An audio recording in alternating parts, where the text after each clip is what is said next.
जय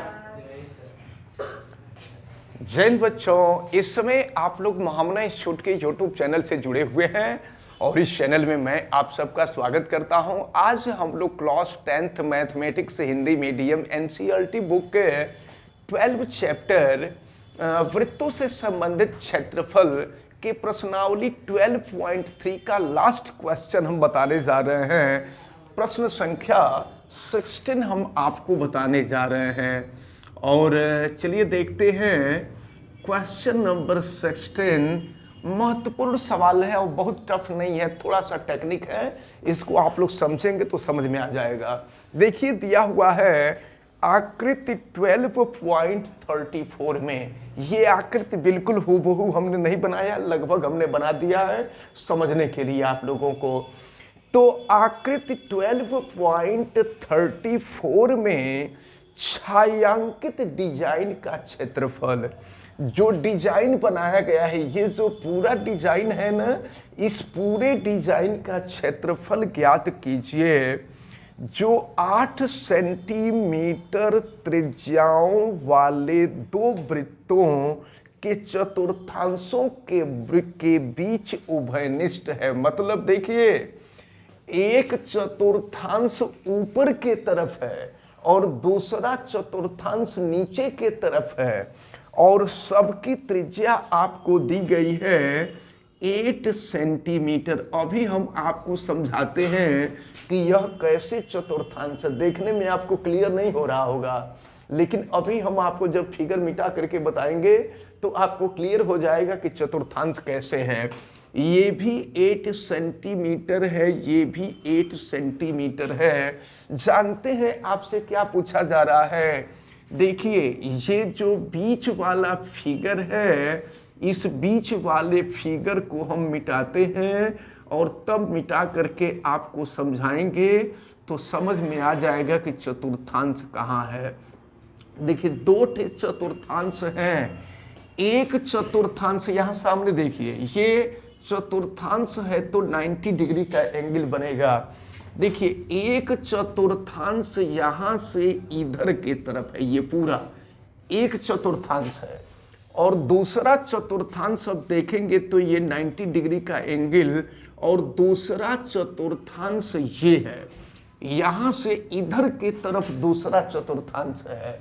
तो अब दो चतुर्थांश है। आप देखा करते थे कि एक चतुर्थांश जो होता था वो ऐसे बना करता था, तो एक चतुर्थांश होता था, तो एक चतुर्थांश ये है और दूसरा चतुर्थांश ये है, और दोनों के बीच ये जो चित्र बना है, जो डिजाइन बना हुआ है, इसी डिजाइन का क्षेत्रफल आपसे पूछा जा रहा है। तो जानते हैं, एक काम किया जाए, अगर हम इतने भाग का क्षेत्रफल निकाल ले किसी तरह से और निकाल करके उसका दोगुना कर दें, तो जैसा क्षेत्रफल इधर वाले भाग का है वैसा ही क्षेत्रफल इधर वाले भाग का होगा।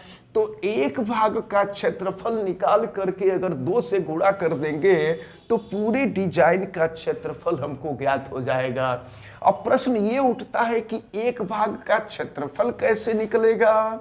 तो देखें, एक काम करते हैं हम लोग, ये जो आप देख रहे हैं ये चतुर्थांश है, ये चतुर्थांश है, या कह लीजिए कि त्रिज्य खंड भी कह सकते हैं। तो इस चतुर्थांश का हम क्षेत्रफल निकाल लें, पहले चतुर्थांश का क्षेत्रफल निकाल लें, इसके बाद इस त्रिभुज का क्षेत्रफल निकाल दें। ध्यान दीजिएगा, हम पहले इस चतुर्थांश का क्षेत्रफल निकालते हैं और फिर उसमें से ये जो त्रिभुज का क्षेत्रफल है, त्रिभुज के क्षेत्रफल को घटा देते हैं। तो जब चतुर्थांश के क्षेत्रफल में से इस त्रिभुज के क्षेत्रफल को घटा देंगे तो ये जो हम ये छायांकित भाग कर दिए हैं ना, इस छायांकित भाग का क्षेत्रफल ज्ञात होगा, और जो क्षेत्रफल इसका होगा वही क्षेत्रफल इसका होगा। तो चलिए हम लोग ज्ञात करते हैं।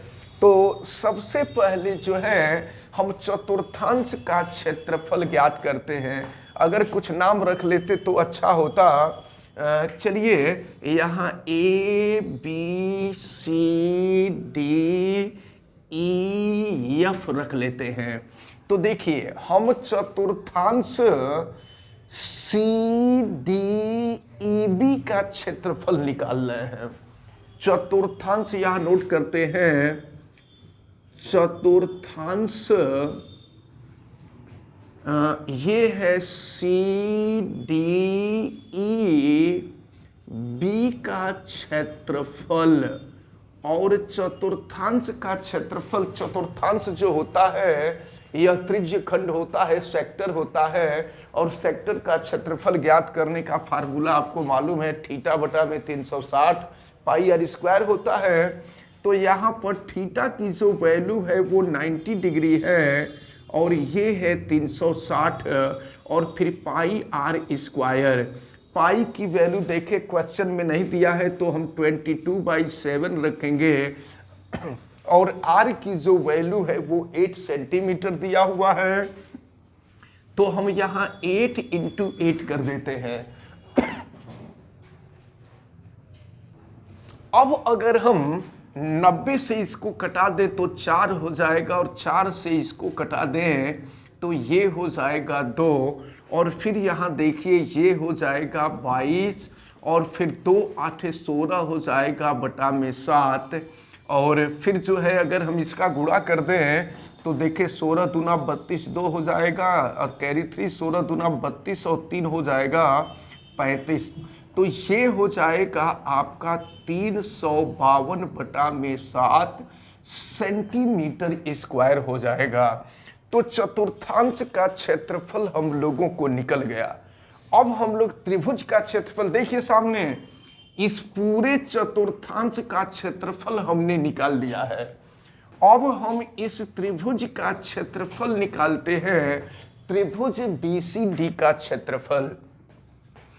त्रिभुज BCD का क्षेत्रफल, तो आप देख रहे हैं कि ये त्रिभुज समकोण त्रिभुज है, और समकोण त्रिभुज का क्षेत्रफल बराबर 1/2 आधार गुणे लंब होता है।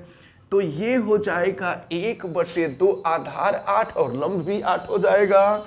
तो ये हो गया 8 × 8, तो 2 से कटा देंगे तो ये हो जाएगा आपका 4, और फिर ये हो जाएगा 8 चौका 32, ये हो जाएगा 32 सेंटीमीटर स्क्वायर। अब हम इस भाग का क्षेत्रफल निकाल रहे हैं। देखिए ये F है तो इसको हम G लिख देते हैं। तो अब हम DEBGD इसका क्षेत्रफल निकालें, इतने भाग का क्षेत्रफल निकाल करके और इसका दोगुना कर देंगे तो पूरे का क्षेत्रफल निकल जाएगा। लेकिन इतने भाग का क्षेत्रफल निकालने के लिए देखिए ये जो चतुर्थांश है, चतुर्थांश के क्षेत्रफल में से त्रिभुज के क्षेत्रफल को घटाना होगा। तो अब हम लिख देते हैं छायांकित भाग, छायांकित भाग DEBGD का क्षेत्रफल। तो यह ज्ञात करने के लिए चतुर्थांश का जो क्षेत्रफल आपने देखा था 352 बटा में 7 था, और फिर यहाँ पर जो है 32 है। अब इसको हम लोग सॉल्व कर देंगे तो देखिए क्या हो जाएगा। ये आपका ये है 352, और फिर यहाँ 7 का गुणा कर देंगे तो 7 दूना 14 हो जाएगा, और शेष 1 होगा कैरी 1, और फिर ये हो जाएगा 7 तरीके 21, और 21 और 1 हो जाएगा 22, और पूरे का बटा हो जाएगा 7। अब फिर इसको घटा लेते हैं, देखते हैं क्या मिलता है। यहाँ 12 है, 12 में से 2 है तो 12 हो जाएगा, 12 में से 4 जाएगा तो 8 हो जाएगा। फिर यहाँ बचेगा आपका 4, 4 में से 2 गया 2 हो जाएगा, और फिर जो है यहाँ 3, 3 में से 2 जाएगा तो 1 हो जाएगा, 128 बटा में 7 हो जाएगा। अब 128 देखिए 7 से भाग दीजिए, 7 से कटेगा ये, तो ये हो जाएगा आपका 2 बार तो जाएगा नहीं, आप 1 बार ही ले जाएं। अब देखिए ये जो क्षेत्रफल हम लोगों का निकला 128/7, ये केवल आधे भाग का क्षेत्रफल है, केवल 1 भाग का क्षेत्रफल है। अब हम पूरे डिजाइन का क्षेत्रफल निकालेंगे। तो पूरे डिजाइन का क्षेत्रफल निकालने के लिए इतने का क्षेत्रफल निकला है और 2 से गुणा कर देंगे तो ये पूरा क्षेत्रफल निकल जाएगा। तो अब हम यहाँ नोट कर लेंगे संपूर्ण डिजाइन का क्षेत्रफल, संपूर्ण डिजाइन का क्षेत्रफल, और ये बराबर हो जाएगा 2 × 128/7। 128 में 2 से गुणा कर देंगे, ये हो जाएगा 256 और बटा में 7 सेंटीमीटर स्क्वायर हो जाएगा। तो फिर यही आपसे क्वेश्चन नंबर 16 में पूछा जा रहा था, और ये ज़्यादा टेक्निकल नहीं था, थोड़ा सा टेक्निकल था। हमें उम्मीद है कि आप सबको ये क्वेश्चन अच्छी तरह से समझ में आ गया होगा। आप वीडियो को लाइक ज़रूर कीजिएगा, और अगर आप चैनल पे नए हैं तो चैनल को सब्सक्राइब भी कर लीजिए, बेल आइकन को भी प्रेस करें। और अगर किसी प्रकार की कोई दिक्कत समझ में आती है तो आप हमें कमेंट करके ज़रूर बतावें, और वीडियो को मैक्सिमम स्टूडेंट तक ज़रूर शेयर कीजिए। आप सभी लोगों का बहुत बहुत धन्यवाद। जय हिंद।